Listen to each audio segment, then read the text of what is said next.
one of the practices that is encouraged in that tradition is to nightly record one's dreams. And I had taken to that practice, and I had kept a little diary and pen by the side of my bed. And whenever I awoke in the middle of the night, I would write whatever I remembered. And one of the results of doing that is your dreams become more and more vivid. It's almost as if when they realize that you're paying attention to them, they speak louder because they have so much to communicate. Plus, you get the practice of paying attention to them yourself, and you just become more observant, and more details come out. But anyway, there are big dreams and little dreams that mark one's that mark one's nightly forays. And the big dreams are considered spiritual milestones, so you have to keep an eye out for them. And you can always discern a big dream as compared to a little dream because of the atmosphere of it. It has an uncanny feeling. It's very vivid. It's almost as real as real life. But there's a sense like the whole world is watching it. It's like this, like there's a million eyes on it as it's happening. It's this kind of very poignant, stark silence about it. But anyway, you're supposed to keep an eye on these big dreams and record them because they represent, as I said, milestones. Spirituality is understood as a quest. It's not just like nutrition that you just do to keep. You actually are going somewhere on a mystical path. There is a destination. So, at any rate, I had the dream in question that you're asking me about has to do with the shadow. And if anyone is familiar with Jungian psychology, the shadow is it's a part of our personal unconscious that is the shunted,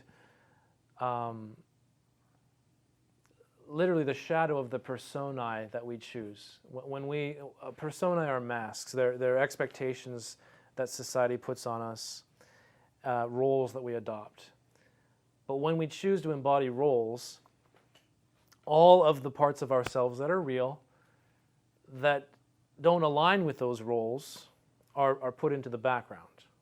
For example, if one is put in the role of being a drill sergeant, then one's happy-go-lucky nature is shunted into the shadow because it's not appropriate for a drill sergeant.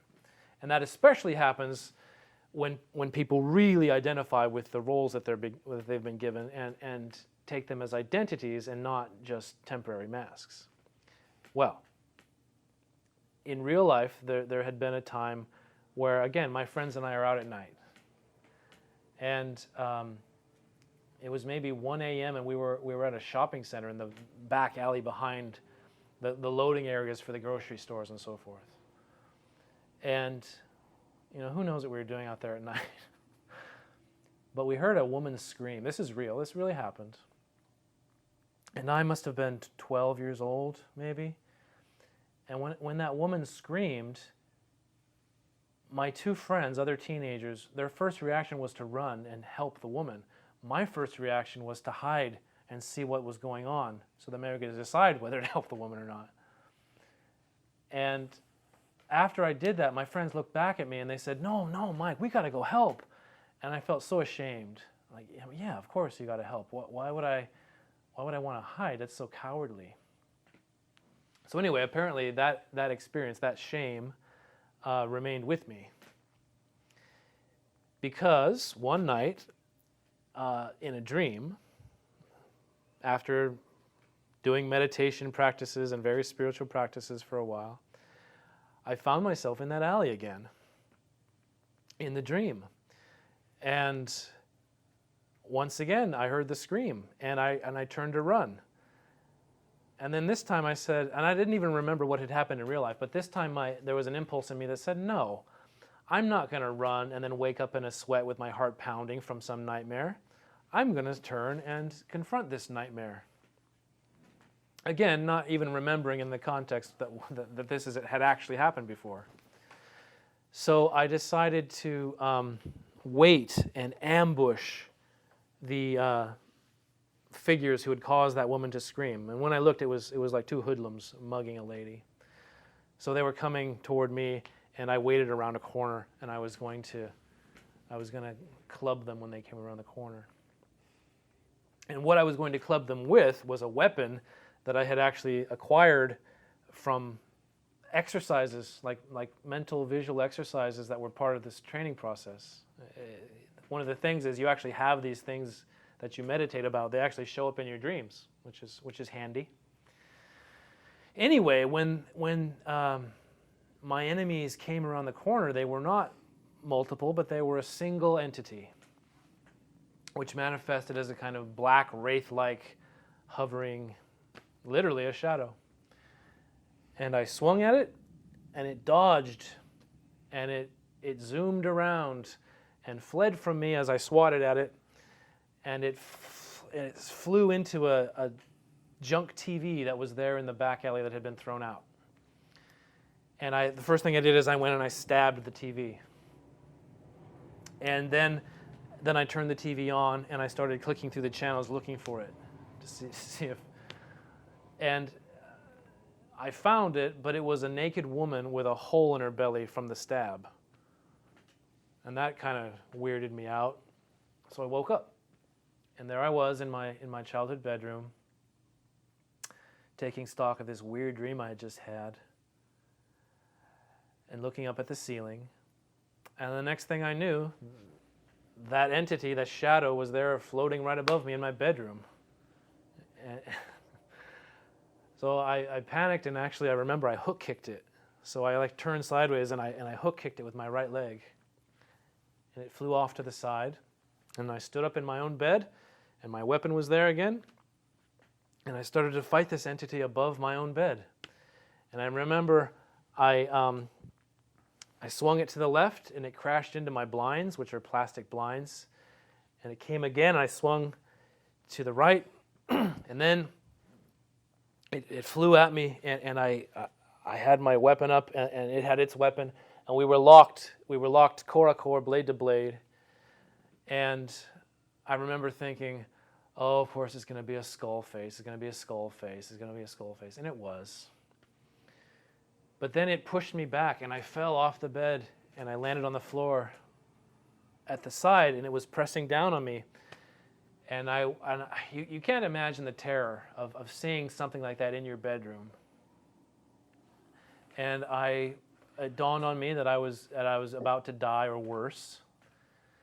And again, something inside me said, no, if you're going to die in a noble way, die in an honorable way. So I mustered up, and I pushed back against it, and I gradually stood up. And then as it was still pressing against me, I relented, and martial arts still, if you're training martial arts, you still have understanding of this stuff, even in dreams. Anyway, when it gave and passed, I ripped its belly out with my weapon. And particles of this entity were swept out, and they crashed into a stack of papers that I had at the foot of my bed and knocked the papers over. And I remember that inside, it really struck me, that inside this black shadowy entity, it was all white light. Inside of it was all globules of light that I had slung out. And then the thing kind of mounted around and then postured up itself before me, and then it bowed to me like a salute. But as it did that, I felt I was being pulled backwards like a magnet, and it was also being drawn away from me. And then the next thing I knew, I was really awake in my bed in the same position I had been before, but there were covers over me, so I couldn't have hook kicked. I got up and I looked. The blinds were in disarray, and the papers at the foot of the bed were really knocked over. So So that was the quintessential shadow battle, and I had it in a rather memorable and quite literal fashion. Was there anything in particular you like learned from that dream? Like, was there like a teaching in that exchange? Yes. One is that your shadow is yourself, and that the shadow is composed of the same stuff that you're composed of. So it's not an enemy, it's you. That's why it was filled with the same white light. Two, it respects assertion, self-assertion, and will, because ultimately a psyche needs to be ordered, and a psyche in dispute is a psyche that's in disarray. A psyche that asserts itself and has principles, will, even just a will to live, is a psyche that's healthy. And the shadow doesn't want to be an enemy. The shadow wants to be accepted. So the goal isn't to destroy the shadow. The goal is to firmly resist what the shadow tells you to do, but ultimately to accept it. That's why it bowed, I think. It was 3 days later I had another dream that is the traditional follow-up to what happens when you win the shadow battle. And that is that I was presented with the spiritual animal. There was an animal who came to me. And apparently that the animal is the shadow. The animal is the shadow made into a helper. So like a spirit guide sort of situation. Yeah, but it's not like it's not a foreign spirit guide. It's you. It's you. It's your instinctive self rendered as an animal.